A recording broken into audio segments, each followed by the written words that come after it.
Hello students, our next point is mechanical equilibrium. Mechanical equilibrium is an equilibrium in which there are no unbalanced forces acting on any part of system. Mechanical equilibrium हे अशा प्रकारचे equilibrium आहे ज्यामध्ये कुठल्याही प्रकारचं unbalance force हे सिस्टीमच्या कुठल्याही पार्टवर पडत नाही. अशा टाइप ऑफ सिस्टमला अशा टाइप ऑफ इक्विलिब्रियमला मेकॅनिकल इक्विलिब्रियम असे म्हणतात. is an equilibrium in which there are no unbalanced forces acting on any part of system. आता स्टेप बाय स्टेप इक्विलिब्रियम काय आहे ते बघूयात आपण. Equilibrium is defined as stable situation. इक्विलिब्रियमलाच काय म्हणतो आपण? Stable situation or state of balance where no changes are occurring. म्हणजे कुठल्याही प्रकारचं चेंजेस ऑब्जेक्टमध्ये आपल्याला दिसत नाही. Where opposing forces cancel each other out. when no mechanical work is done by one part of system on any other part of system, that is mechanical properties are uniform throughout the system is said to be in mechanical equilibrium. Also system is said to be in mechanical equilibrium when there is uniform pressure throughout the system. एखादी system ही mechanical equilibrium कधी आहे असं म्हणायचं ज्यावेळेस uniform pressure throughout the system असेल त्यावेळेस. We can also say that the particle is said to be in mechanical equilibrium if net force acting on particle is 0. एखाद्या पार्टिकलवर मेकॅनिकल इक्विलिब्रियम आहे किंवा नाही असं आपण कधी म्हणू शकतो ज्यावेळेस त्या पार्टिकलवर असलेलं नेट फोर्स हे 0 असेल तर त्या पार्टिकलवर मेकॅनिकल इक्विलिब्रियम आहे असं आपण म्हणतो. एक्झाम्पल बघूयात. Example of mechanical equilibrium. Suppose a person is processing a spring to defined point. he or she can push it to an arbitrary point and hold it there, at which point the compressive load and spring reaction are equal. त्यामुळे compressive load आणि spring reaction कशी असते? Equal असते. So in the above example system is in mechanical equilibrium. Example काय बघितलं आपण? Suppose एक पर्सननी spring हे एका डिफिनाइट पॉईंटवर ठेवलेली आहे. He or she can push it to an arbitrary point. तो काय करतोय? त्या स्प्रिंगला पुश करतोय, आर्बिट्ररी पॉईंटपर्यंत पुश करतो अँड होल्ड इट देअर. आणि त्याने ती स्प्रिंग होल्ड केलेली आहे. At which point the compressive load and spring reaction are equal. ज्या पॉईंटवर कॉम्प्रेसिव्ह लोड आणि स्प्रिंग रिॲक्शन इक्वल असेल तर त्या पॉईंटला आपण मेकॅनिकल इक्विलिब्रियम म्हणायचं. In the above example system is in a mechanical equilibrium. So when no mechanical work is done by one part of the system on any other part of system, it is a right answer. Mechanical equilibrium is further two types of equilibrium. First, static equilibrium. आता mechanical इक्विलिब्रियमचे दोन types पडतात. पहिला आहे static equilibrium, त्यालाच stable equilibrium असं पण म्हणू शकतो. Equilibrium where bodies are at rest is called static equilibrium. ज्या इक्विलिब्रियममध्ये बॉडी रेस्ट पोझिशनला असते अशा टाइप ऑफ इक्विलिब्रियमला स्टॅटिक इक्विलिब्रियम असं म्हणतात. Second, dynamic equilibrium. Equilibrium where bodies are moving at constant velocity known as a dynamic equilibrium. ज्या इक्विलिब्रियममध्ये ऑब्जेक्ट किंवा बॉडी ही कॉन्स्टंट व्हेलॉसिटीनी मूव्ह होत असते, फक्त मूव्ह होत नाही तर ती कॉन्स्टंट व्हेलॉसिटीनी मूव्ह होत असते, अशा टाइप ऑफ इक्विलिब्रियमला डायनॅमिक इक्विलिब्रियम असतात असं म्हणतात. दोन टाइप समजले. फर्स्ट, मेकॅनिकल इक्विलिब्रियम ज्याचे दोन टाइप पडतात. Static equilibrium and second dynamic equilibrium. Static म्हणजे equilibrium where bodies are at rest position, and dynamic, the equilibrium where bodies are moving at a constant velocity, known as dynamic equilibrium. In both cases net force acting on them is zero. म्हणजेच ह्या दोन्ही फोर्सवर, या दोन्ही इक्विलिब्रियमवर जे force act होतं ते force 0 असतं. हा मेकॅनिकल इक्विलिब्रियम हा पॉईंट इथे आपला संपलेला आहे. Our next point is center of mass. The center of mass म्हणजे काय ते बघूयात आपण.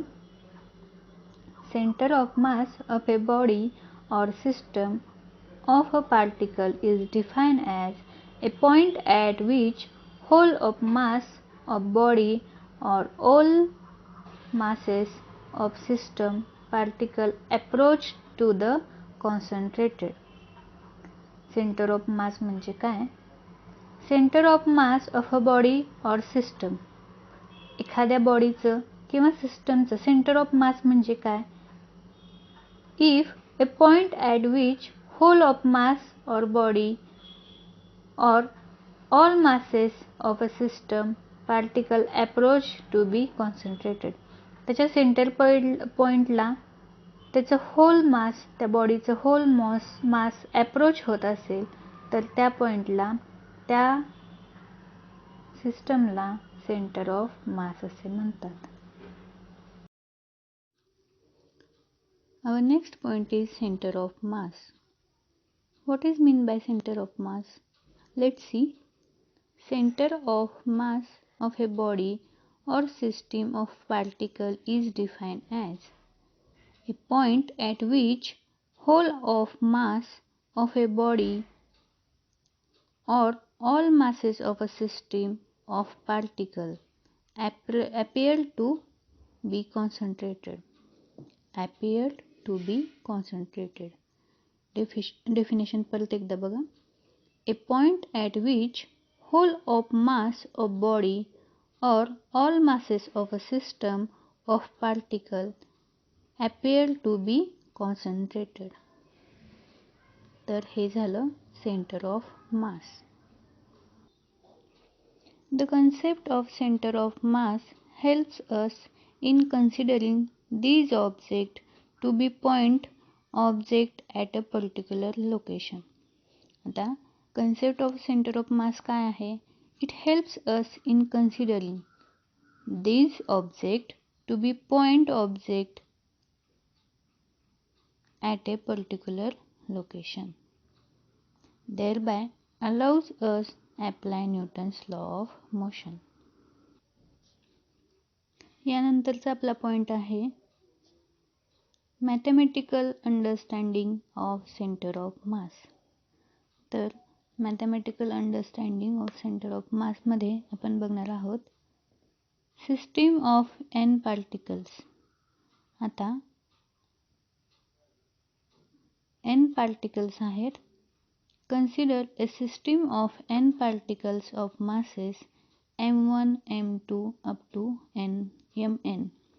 त्यामधले जे masses आहेत, सिस्टीम ऑफ n पार्टिकल मधले masses, त्यांना आपण m1, m2 up to n असं कन्सिडर केलेलं आहे. So summation mi up to 1 to n is equal to capital M. तर capital M हे टोटल मास आहे. Let r1, r2 up to rn be their respective position vector from a given origin. तर r1, r2 up to rn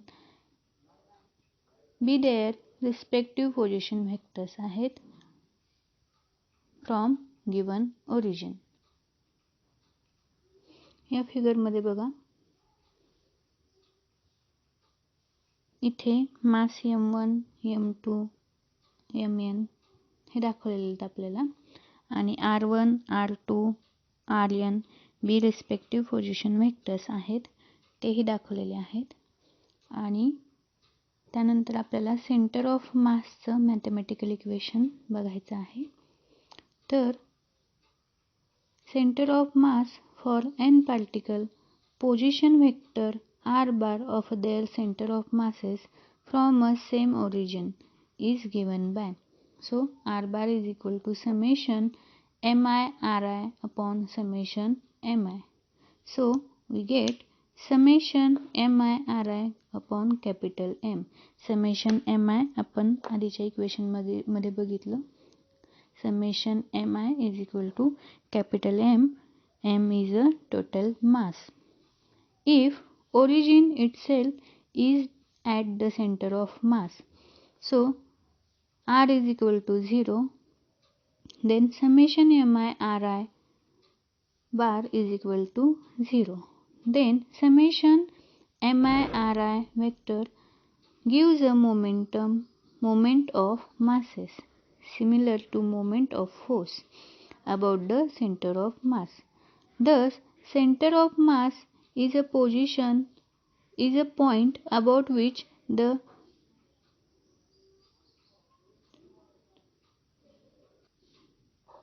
in the system is 0.